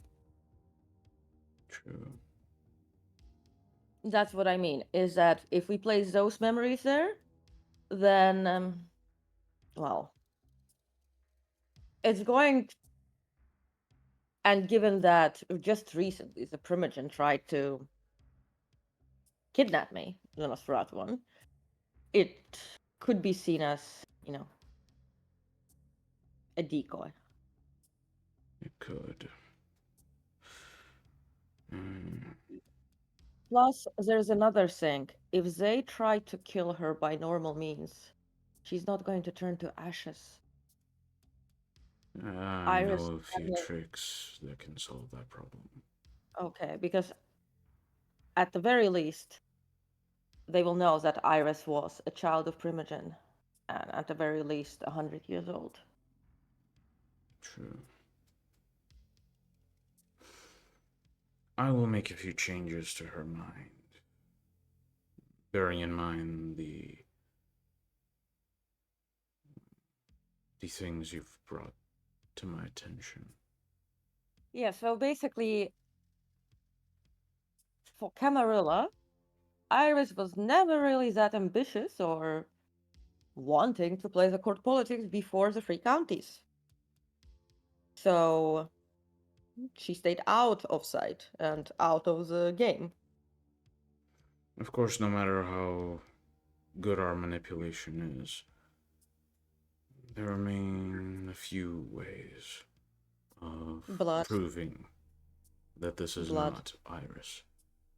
Blood, perhaps? Blood, and the amount of changes I'm making to her mind. Most would succumb to madness exposed to this many changes. I'm able to stave it off if I'm careful with it, but we might end up with a Malkavian that's too much of a lunatic to be you. Well, maybe that's the consequences of the siege? Perhaps. Well, given that the Prince of LA is a Tremere, if this Iris gets to them, then most likely they will find out that this is not an Iris, this is a child of Iris. And given the timing, I'm sure the Nosferatu can put 2 plus 2, because in general they're much more capable than Chuckles. Perhaps what would be good if when the Camarilla obtains that information, perhaps it would be all right actually to share something of like that Iris was thinking of defecting, and the destruction of the free county was sort of the consequence of her, like thinking of defecting. Because, but let's just say she feels very regretful of all the deaths. She didn't expect to see her friends die, right? But because she defected and then defected back, like, would it make too much of an issue if we were to kill her in front of the Camarilla before they get to take her blood? No, that's an interesting idea. Of course, we'd Because have to make sure we escape. I'm sure our Schlachtigen and Worfgenade was that. Of course. Especially if you hide her in the sewers. We also have to keep in mind how good our standing is with the Nosferatu. If they did try to find you, that potentially means they know what you look like. Takes one of those Nosferatu to spill the secret to the Camarilla, and this whole caper is... Well, I mean, I could go more androgynous and change my shape again. Potentially a necessity. Yes, I mean, I could spend the rest of the night changing my looks, and that way, when we come to, finish off the decoy before they get to her blood and find out that she's a child of Iris and not the actual Iris, well, they will not see Serena more. They will see someone else Good. with you. And given that for now I'm going to be not really out in the open, I could go with less Silence of Blood friendly looks, so to say. That way, I will actually look more like a potential child of yours. Indeed. Something you should begin working on while I Yes. shape her mind. Mm-hmm. I will need one more favor from you once the changes are made. Mm-hmm. I will need you to thoroughly break her mind. With dementation? Yes. Okay. Make sure it's unrecoverable. Because doing Okay. so, it will mean that should they fix her mind of the changes I've made, they get no information about us. No coherent information, anyway. Of course.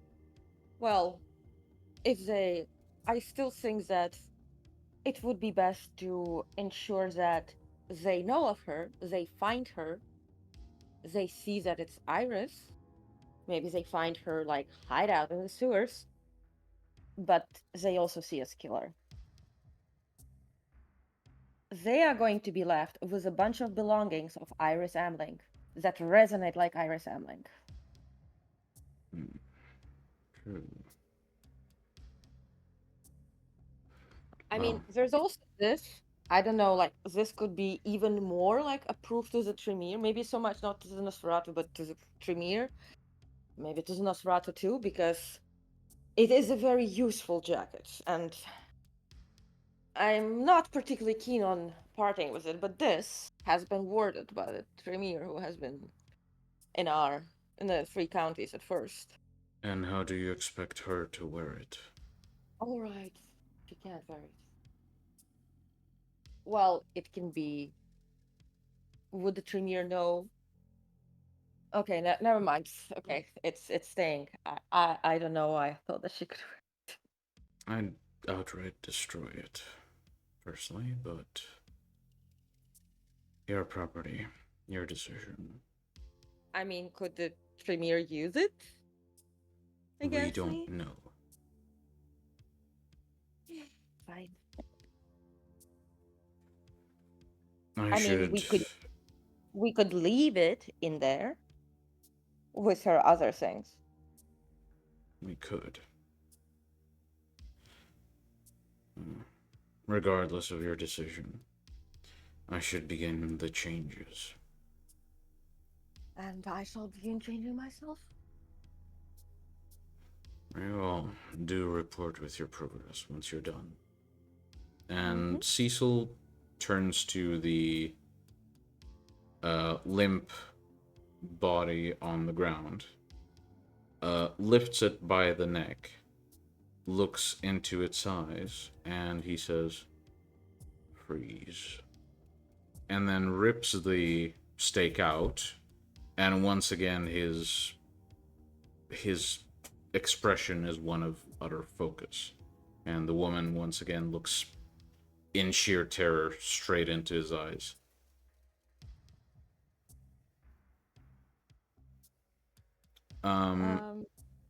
Where Serena stares at the image, like the scene before her for a bit.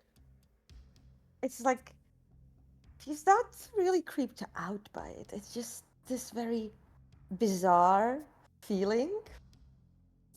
It's like being out of. It's like in a dream when you're out of your body and you watch the situation from a third perspective.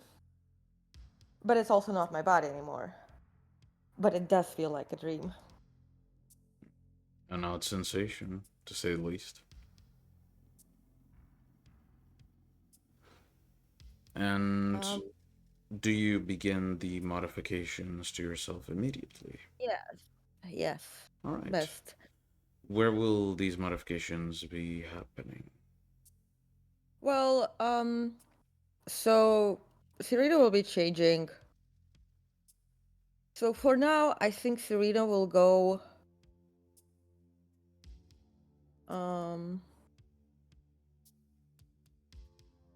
So she wants to definitely like not look like Serena and like her current look, because Serena has been going for like pretty long hair.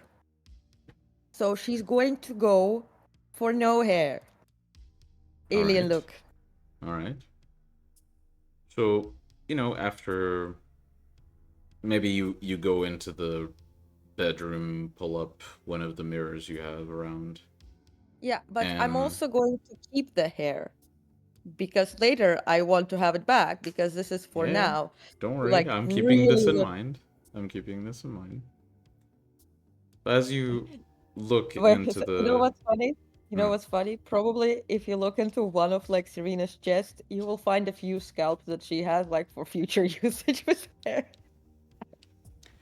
fair.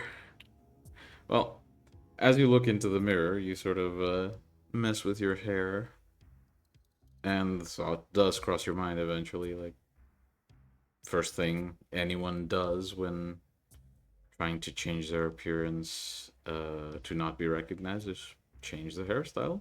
It's one of the things most people can change. Better start there. And what Yeah. do you do with the hair? Well, I just remove them from the skin.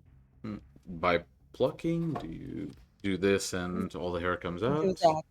that. Do the like sort of like this like movement back, forcing the follicles out of the skin. Mm-hmm. And with a slow movement, you just feel that searing pain caused by vicissitude, which, when applied to yourself, it feels almost Pleasurable. weirdly pleasant, but not quite. And after you push back, as your hands reach the back of your head, you just see that your skin is now completely hairless. Mm-hmm. Okay. Then let's see. Probably going to change also the face features to be more angular and less, feminine. Mm-hmm. Um, so not going completely into masculine, but definitely going more towards that side. All right. So bone structure, fat distribution, etc. Yeah.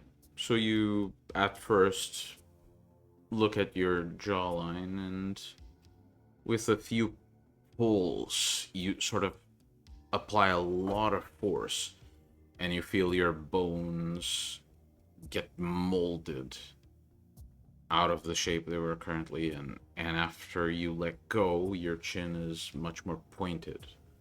You Mm-hmm. pull the skin slightly, and it almost becomes sort of a jagged point. No, too Um, jagged. hmm? Too jagged.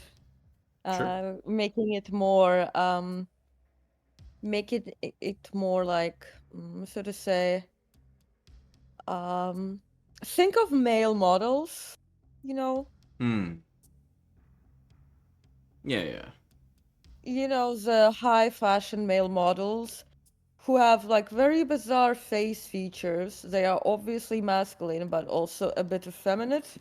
It's Okay. very different from Serena's face, because current face and the old face, because it's sort of has like this young, useful, like like very feminine face, Mm-hmm. chubby cheeks, like full. Well, Uh, with the back of your thumb, you sort of give a push until it sort of has the desired shape. You smooth the skin itself. Then you sort of feel your cheekbones, and pulling your thumbs across your cheeks, you just essentially move all the fat from under the cheekbones slightly out of place until your cheeks look more gaunt, and your cheekbones are more pronounced. mhm.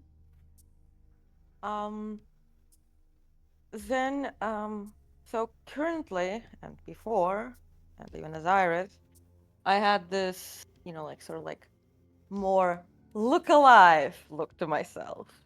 Mm-hmm. Um, we're gonna get rid of that for now. Okay.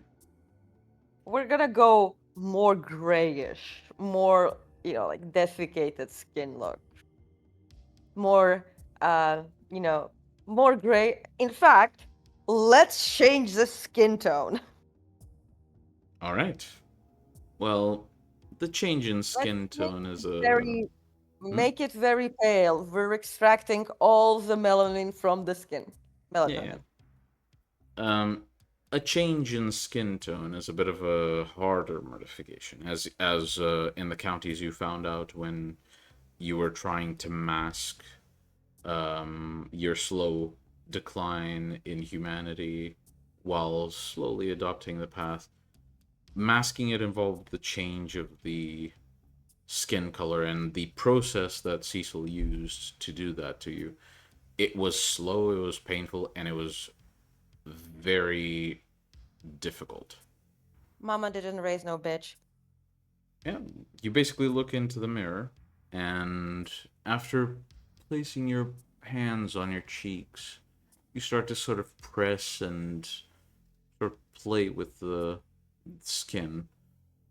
And after a few moments of just experimenting, you start to see, as you remove your hands, that the color of your neck and the color of your face are now somewhat distinct. The skin has sort of a drier, closer to gray color almost. Yeah. Good, good, And you good. pull and prod at the skin, and eventually, after a solid like 3, maybe 4 hours of doing this, your skin is basically as pale as you can make it. sort of crosses your mind then that sort of close to the skin color Cecil has. Yes, Potentially, if you I hadn't am. changed your skin color, this is what you'd look like. Potentially not. After all, your looks are defined by your morality rating. Mm-hmm. Maybe on the road of metamorphosis level 3, I'd look like that. Not on 5. Um, Next, I'm going to go for basically. Um, I'm going to make the hands more gangly, so to say. Like make some claws on the from the nails and maybe some protruding spikes on the knuckles, so to say, like a as well as elbows, so to say, like in like integrated weaponry for like punching and Mm-hmm. elbowing. It does take you some time. This involves modifying the bones, which, as you've gotten better at it, it's still one of the processes that's less fun than what you usually do. It involves a lot of pressure being applied, so if you had energy that could run out, this would be a very tiring process. As is, it's just a very slow, annoying process.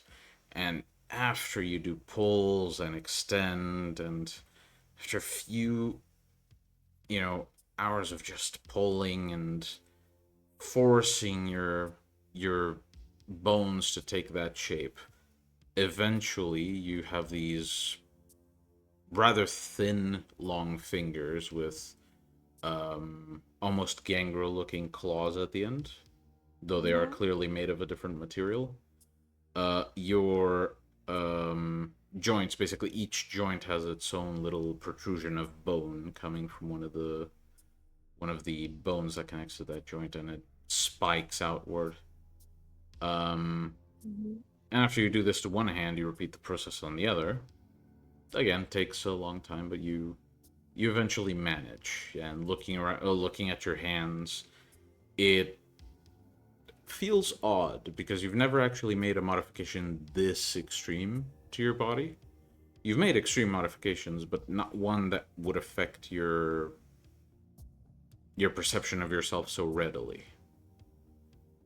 I do need to look like a child of Cecil who is there to kill Iris because she betrayed the Sabbat after defecting or something. Mm-hmm. So the less I look like what I usually walk around Cecil's, the better. The better. Even though I prefer something more blendable with the mortal society, as you know,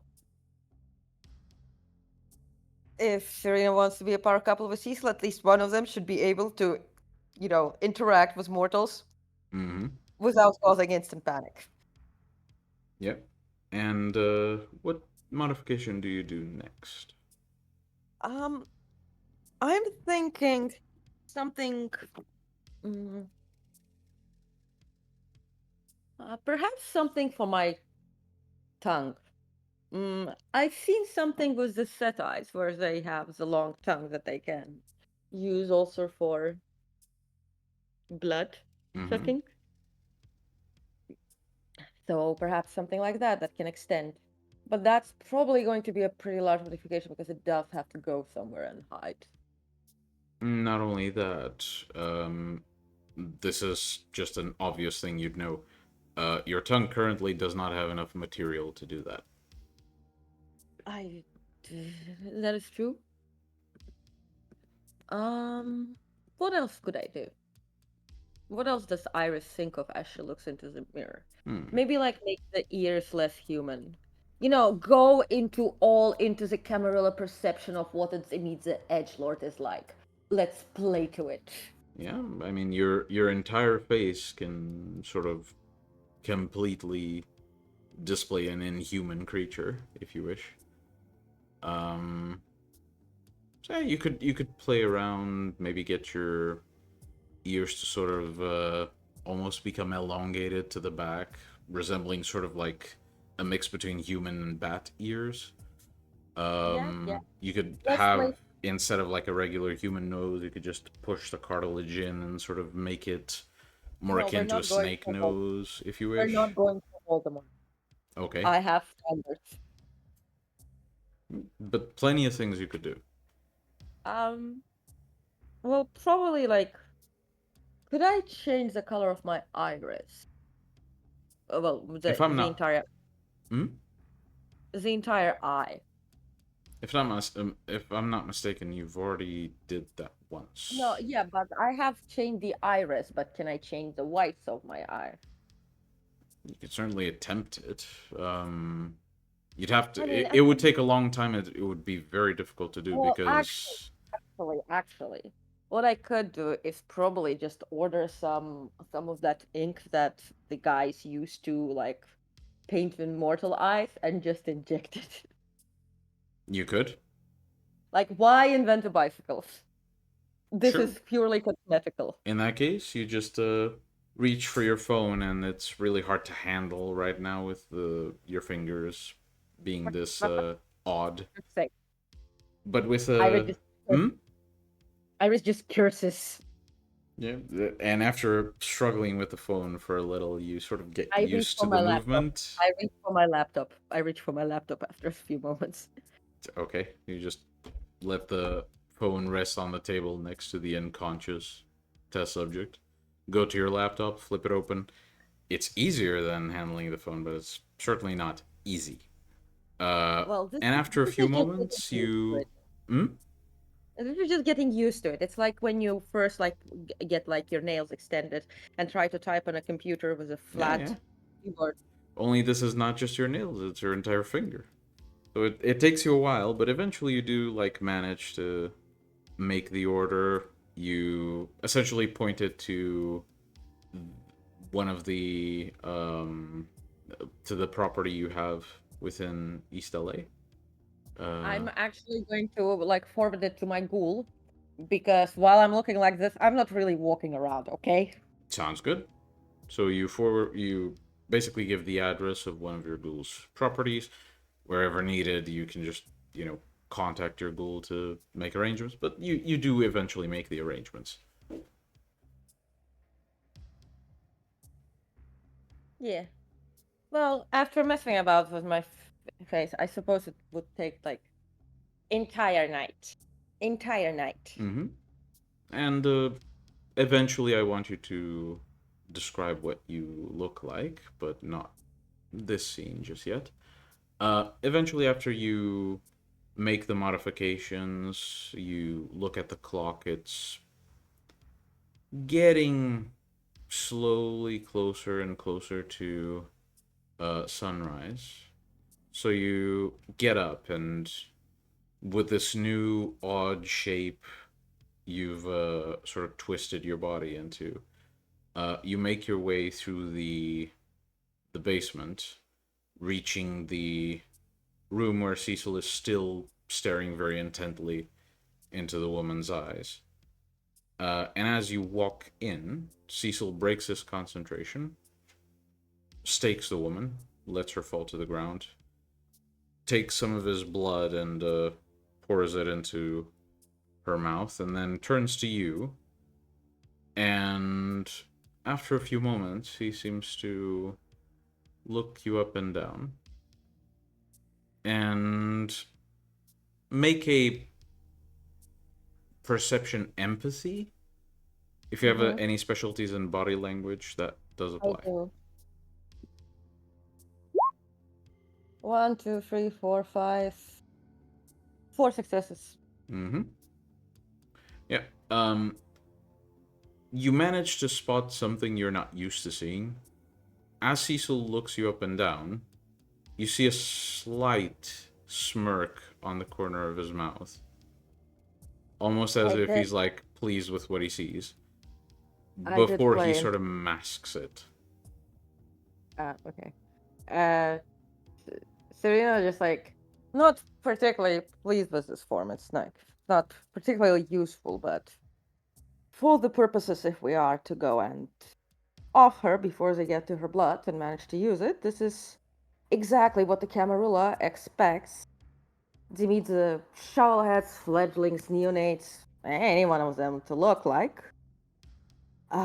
Because, you know, clearly only there's only one way for Dimitri to look. It always needs to be like this very unnecessarily monstrous, like horror movie monstrous look. Never useful. But it is very opposite of what I usually choose for purposes of how useful it is. It will do for now. It is useful for now.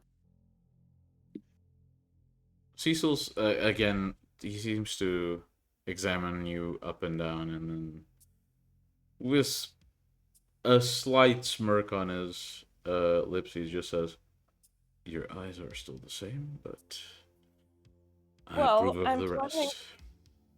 I'm planning to get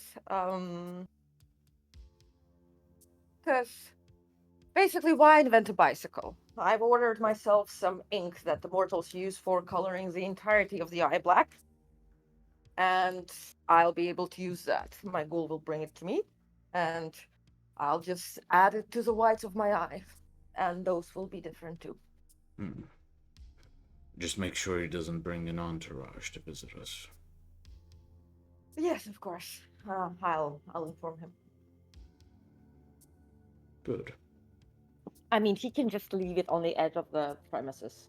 The delivery. He doesn't even need to go here. Good. You should explore Also, these extensive modifications some more. More times in the future. sorry, repeat that?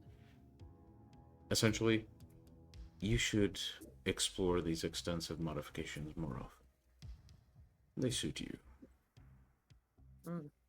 Well, I'm gonna head off to bed now. It's getting late, and Make sure you fit in it. what? Nothing. No, I actually didn't hear. He essentially says, make sure you fit in it, but sort of disregards it, given the fact that you twisted yourself into this, very long creature. Serena just looked at him. If you fit in it, I fit in it too. Touche. And he sort of just walks past you towards the room, and he seems to lay down in his usual position and close his eyes. Awaiting the new, much more alien-looking Iris. I mean, yeah, in a way. Yeah, Iris crawls into bed, like, gets herself comfortably settled, half through across him as usual. Yeah.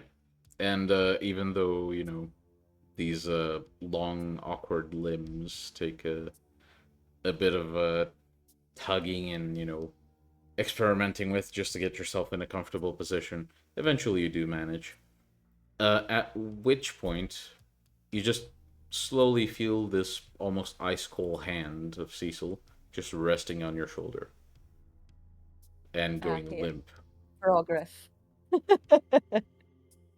And that is how this night ends. We will take a very short break, and we will be returning very soon. Stay tuned.